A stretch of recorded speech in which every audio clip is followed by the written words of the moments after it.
We have with us today Steve Michaels. Steve is an entrepreneur, pilot, business broker, alpaca rancher, Hobbit House designer, and the author of his new book, How to Die with a Smile on Your Face. Let's begin with focusing on the book. Steve, why did you write How to Die with a Smile on Your Face? I basically wrote the book for myself.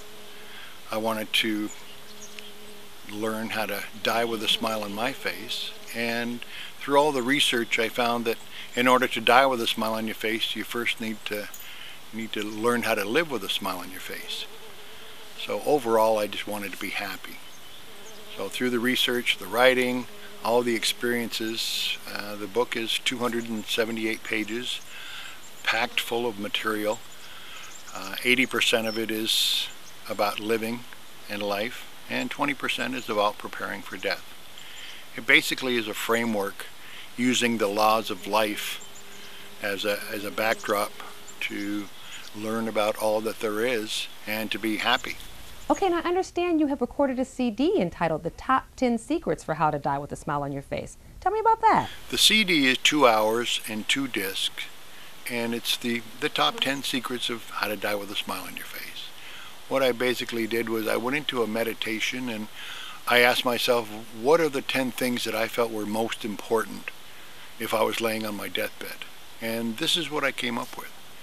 And then I took those secrets and I put them into a story form for examples. Because I knew as a child, if the teacher could give me an example of something, I would have learned a lot better.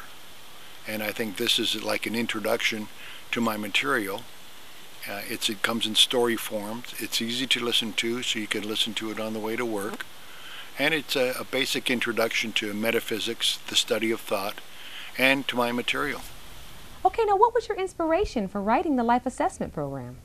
The inspiration came on a Friday afternoon. My wife had left me. Actually, she left for California to visit her parents. And my secretary had left the office. I decided to open the mail. And I looked at this photograph with an X on it and remembered that a few months earlier I had sent off a photograph to John of God along with a few friends of mine. And what this indicates is that there's something that needs to be changed in your life. There's a why coming in your life and you need to make a choice. So at that time I felt like I'd been told that I had cancer or I had some debilitating disease, and decided then that I was going to change. So I brought the cold Corona down to a friend of mine's house and delivered it at his mailbox, and took the pot and flushed it down the toilet and made a long, slow trudge up to my dog's grave and wept. And I think it was this cleansing that after I'd wept enough and came back down the hill, I sat at my desk and said, what do I do now? And I decided to write my obituary. I wrote the obituary, and then at the end I said it was alcohol related. My death was alcohol related. And then after a few minutes I thought, I don't want to die alcohol related. I came to this life to do something, to accomplish things, to write books and to do seminars and to help people, and that's what I want to do. So I rewrote my obituary. That kind of was the impetus to get the things going. I then went down to Brazil and went through a life-changing experience with John of God, with the psychic surgeries and everything else.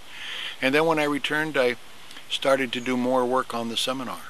I actually took a whole weekend off and went and wrote and wrote and wrote. And I came up with, a whole series of exercises. One is like the rocking chair test.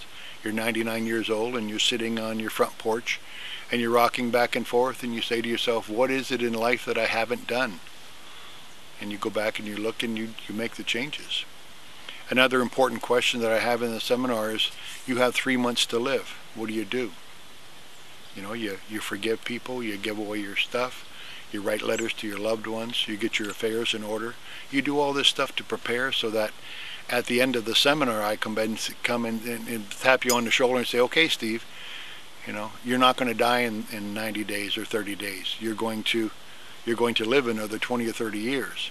So that whole process it's almost like a ropes course or a course for going through the worst that anybody could go through, and then you're set free and you can walk out and say, wow, let's really live life. I've always wanted to go to Europe. Let's go. I've always wanted to write the great American novel. Let's do it. Okay. And finally, what's the benefit of having all three? Well, the CD is easy to listen to. It comes in story fashions, and it's the introduction to the material, to metaphysics and the study and the laws of life. The book is really the meat of the whole program. That's where I took 5 years to write the book. And the life assessment course allows you to pre-program or to evaluate your life up until the present time. It's a life assessment course. Where have I been? Where am I going? And where do I want to go? Basically, my program is a wake-up call to remind you that you'll not live forever.